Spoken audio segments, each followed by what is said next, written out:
Encounters are short personal stories or mini testimonies where we feel prompted by God to act on our faith, or someone has come into our life to guide us in faith. If you have an encounter story to share, please email info@springvale.org.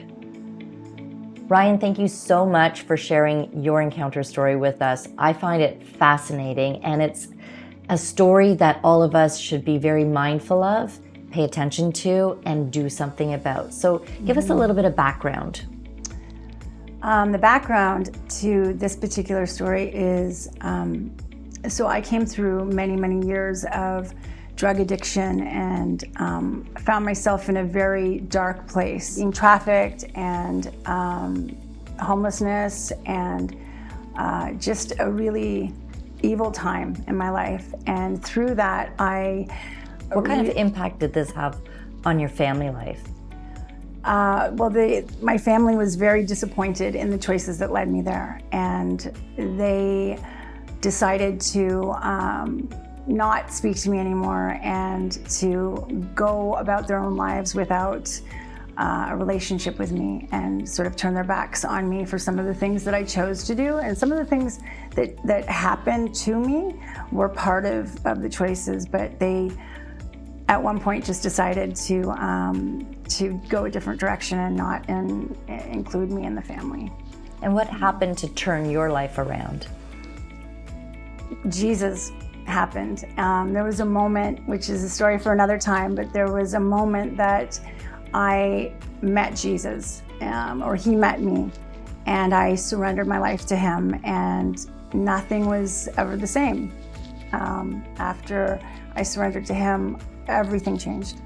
And you were sharing with me a situation that happened recently with your dad. Yes, so my father, I discovered, had been moved into a residential care home for the elderly and people that were close to the end of their lives. And he is in advanced Parkinson's and diabetes and dying, essentially. And I felt, when I learned that, I felt the Lord prompting me to get to him, because there was running out of time. We were running out of time. And so this was a challenge because I didn't know where he was. I had to find out where he was, which I did. God made it possible. And I was also not allowed to see my father. There were people told to not allow me into the home. And so that was a challenge, and it was very scary for me. But you broke through and you got to him. Yes. And you had the opportunity to sit, talk to him, pray with him. How did that go? I approached my father in his wheelchair in his room, and I sat down, and he certainly was surprised to see me there. And he began to say, I'm really sorry. I'm really, for everything that the family has done. And that's where I cut him off, Stephanie, because that's not why I was there. I wasn't there for him to fix things or to receive forgiveness from him or to say anything, but to tell him that something had happened to me and that Jesus did something to me, and that he can have that too. And that's the moment that I said, Dad, I said, nothing else is important. There's nothing that you need to say. There's no apologies that need to be. I need you to know about Jesus. And I need you to know that there's forgiveness and that there's a life in eternity with God. And at this point, he had been an atheist. He was a very proud man, a very somber, sober man. And so I was really excited. I said, no, Dad, I need to tell you about Jesus and what he did in my life. And I said, do you want to accept God? Do you want to accept Jesus into your life? And I waited for that moment, which it never came. And I was met sort of just with a blank stare. And I thought, oh, I've messed this up. I'm wrong. I shouldn't be here. I started to question, being led there by the Lord. And I got up, I was so disappointed and I was so let down. And as I got up and I said, well, Dad, I'm gonna go. I love you and I'm gonna go. I turned to leave, and that's when he mustered up all of his strength, which wasn't a lot, all of his strength and energy, and he reached out his arm and he grabbed me.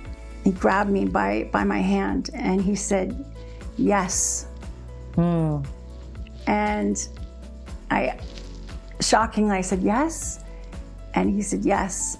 And I said, you're gonna accept the Lord? And that's when I sat down and I said, okay, Dad, I'm gonna put my hand on you and I'm gonna pray. And I did just that. And I sat down next to his wheelchair and I prayed and I thanked God for leading me there and for my father to say yes to him in those final days, and in his brokenness and in his body that was, wasting away, and to know that my father said yes and to leave. What a beautiful experience. That's the kind of experience that we all hope for with our family members and good friends.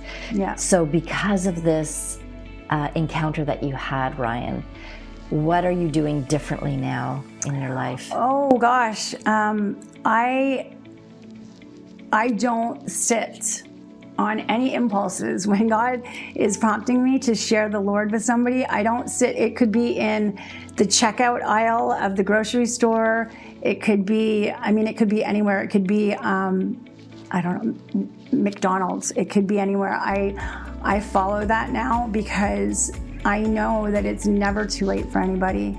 It's never too late, no matter how far you've gone, no matter how close you are to the end of your life, that there's evidence, and I saw it, there's evidence that people still want to hear about Jesus, and they want to know that there's something better and there's something greater and there's forgiveness, and we can look forward to eternity with our Lord. That is so awesome. And the time is immediate. Never put off what you feel prompted to do in that moment. So thank you so much for sharing that personal encounter story with us, Ryan. We appreciate you, and we appreciate what you do here at Springvale, and we're just so grateful that you said yes. Yep, thank you.